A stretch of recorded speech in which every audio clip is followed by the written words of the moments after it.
गुरुर्ब्रह्मा गुरुर्विष्णुः गुरुर्देवो महेश्वरः गुरुसाक्षात् परब्रह्म तस्मै श्री गुरवे नमः। ॐ नमो ब्रह्मादिभ्यो ब्रह्मविद्यासम्प्रदायकर्तृभ्यो वंशऋषिभ्यो महाभ्यो नमो गुरुभ्यः।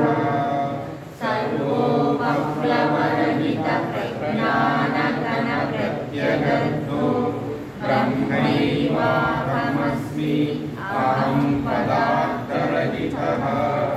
दत्तात्रेयसमारम्भां तत्त्वरामावधूतमध्यमां सदानन्दमाधवामपर्यन्तां वन्दे गुरुपरम्परां वन्दे गुरुपरम्परां।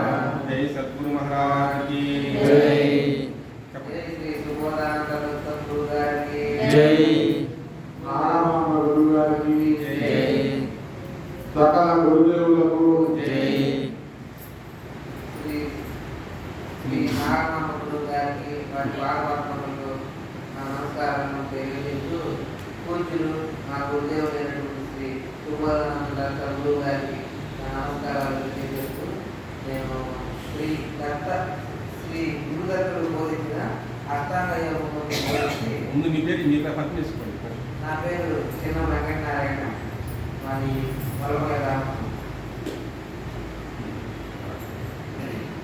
నైమిషారణ్యంలో సూత మహర్షి సౌనకాది మహామునులకు చెప్పిన దత్తాత్రేయ మహత్యం అనే గురుచరిత్రలో శ్రీకృష్ణుడు తన శిష్యుడైన కార్తవీర్యార్జునుడికి ఉపదేశించిన అష్టాంగ యోగం యొక్క వివరణ ఉన్నది.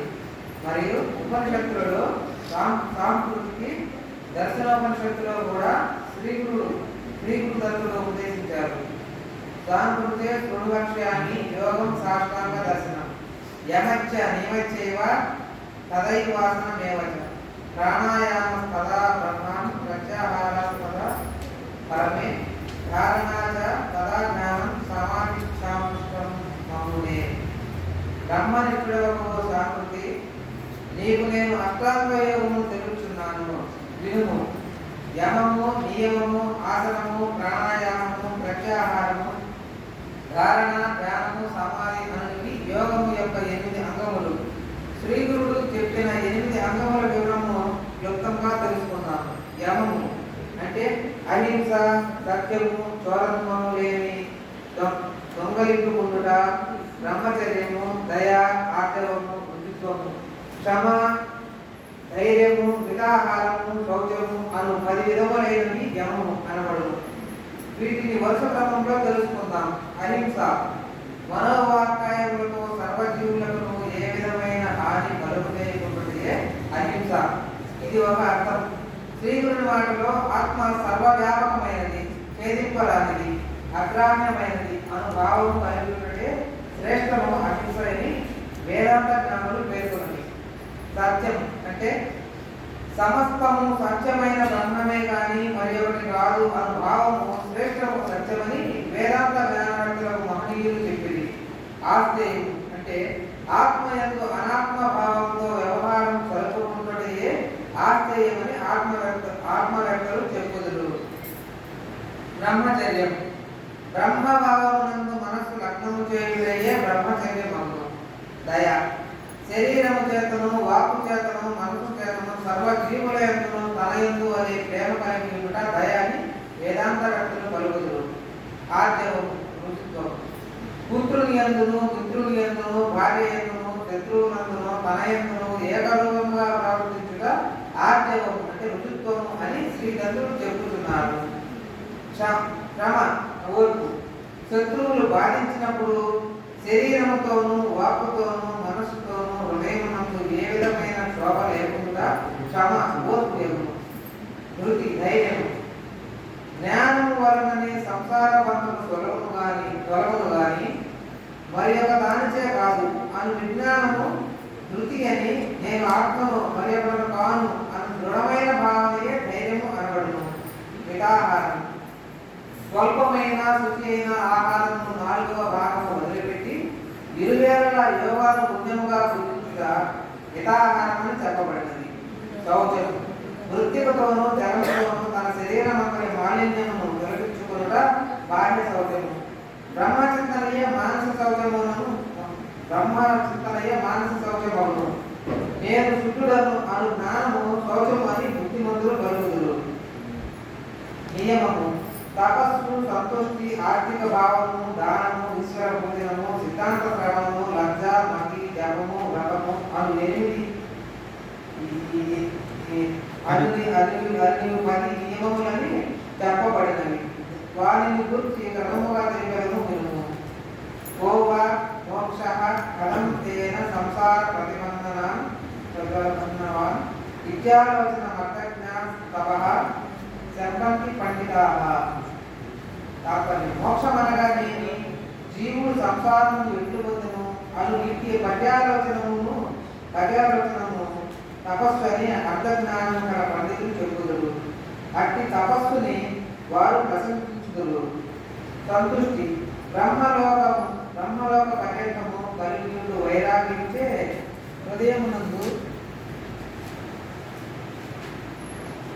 హృదయమునందు పొందు ప్రీతి, దృశ్యమన్నంతటా రాగము లేకుండా సంతోషము సంతుష్టి అని పెద్దలు చెప్పుదురు. ఆస్తికము శ్రౌత స్నాతములందు విశ్వాసము కలిగి ఉండుట ఆస్తిక్యం అనబడును.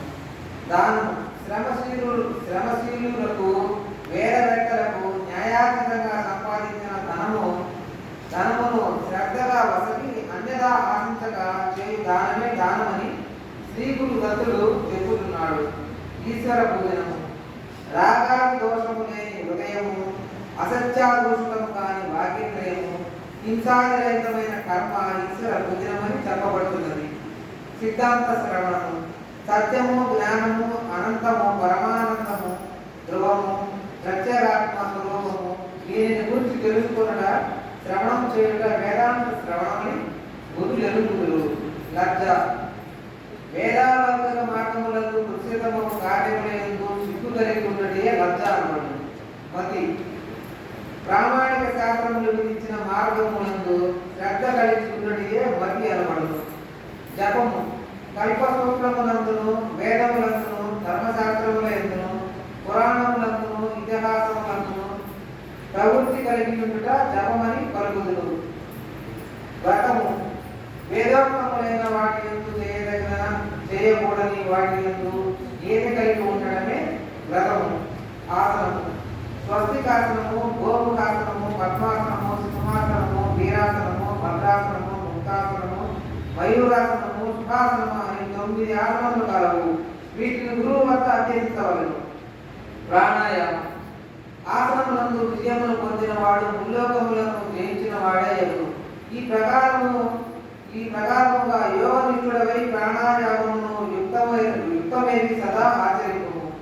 నాడీ సమూహమును సదా నిస్సారము మనుష్య భావమును వీడి దేవాత్మనేని నిశ్చయముగా భావించుకొనుము. ప్రాణాయామము చే చిత్తము శుద్ధమగును. చిత్తము శుద్ధమైన ఎడల జ్యోతిస్వరూప ప్రత్యేగాత్మ సాక్షాత్కరించును. ప్రత్యాహారం విషయములందు స్వభావముగా సంచరించు ఇంద్రియ వాంఛల నుండి బలాత్కారముగా వెనుకకు మరలించుట ప్రత్యాహారమని చెప్పబడును.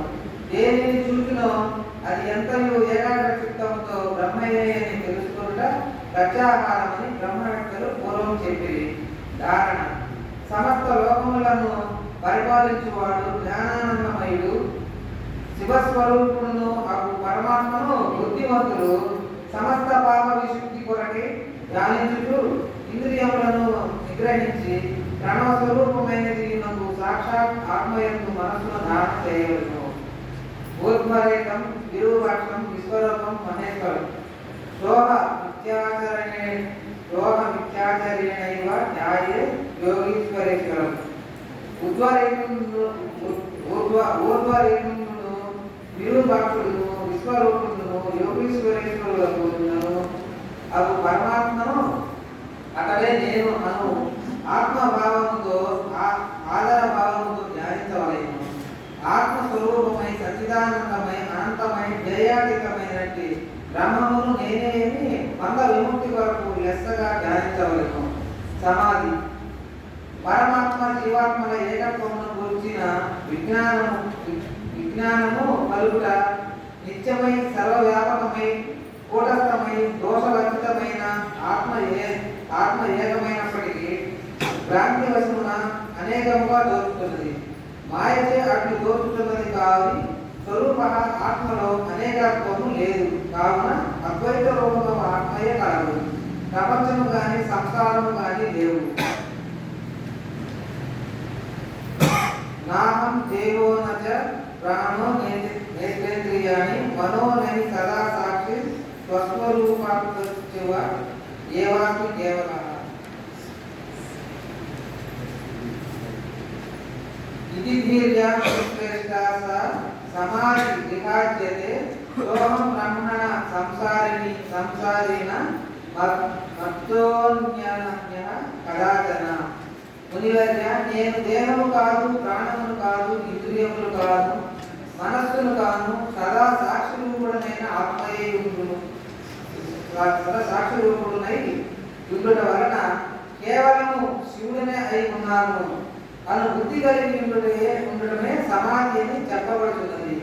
ఆ బ్రహ్మమే నేను సంసారమే కాదు, నాకంటే వేరుగా ఏదీను ఎన్నడూ లేదు అని భావించుటే సమాధి యోగం. ఎప్పుడు జీవుడు సమాధిస్తుడై పరమాత్మలో ఏకీభూతుడై సమస్త ప్రాణులను దృశ్య ప్రపంచంలో గాంచగలుగును, అప్పుడు అతడు కేవలుడై బ్రహ్మస్వరూపుడై కలిగను. ఏవముక్వాస భగవాన్ దత్తాత్రేయో మహాముని సాంకృతి స్వస్వరూపేణ సుఖమాత్రేటి నిర్భయ. ఈ ప్రకారము భగవంతుడకు దత్తాత్రేయ మహాముని సాంకృతికి బోధింపగా సాంకృతి అతి నిర్భయుడై స్వస్వరూపమున సుఖముగా ఉండెను. ఇది దర్శనోపనిషత్తు శ్రీ గురు దత్తాత్రేయ స్వామి సాంకృతికి బోధించిన అష్టాంగ యోగం సంపూర్ణం.